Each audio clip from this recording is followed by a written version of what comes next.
நடந்து முடிந்த லோக்சபா தேர்தலில் படுதோல்விக்கு காரணம் குறித்த ஆய்வை ஏ.கே. அந்தோணி தலைமையிலான காங்கிரஸ் குழுவினர் துவக்கியுள்ளனர்.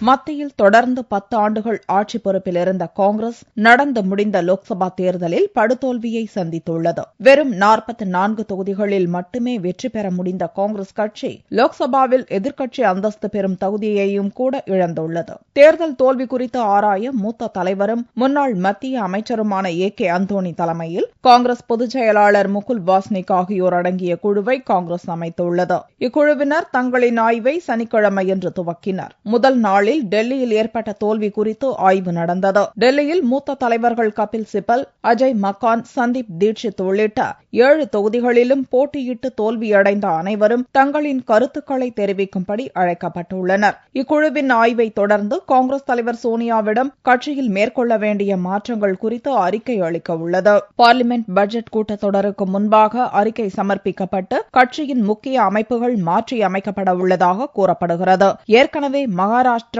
அசாம், ஹரியானா மாநில முதல்வர்களை மாற்றுவதற்கு காங்கிரஸ் மேலிடம் திட்டமிட்டுள்ளது. அத்துடன் தமிழகம், மகாராஷ்டிரா, உத்தரப்பிரதேசம், ஒடிசா உள்ளிட்ட மாநில காங்கிரஸ் தலைவர்களையும் மாற்ற திட்டமிட்டுள்ளது.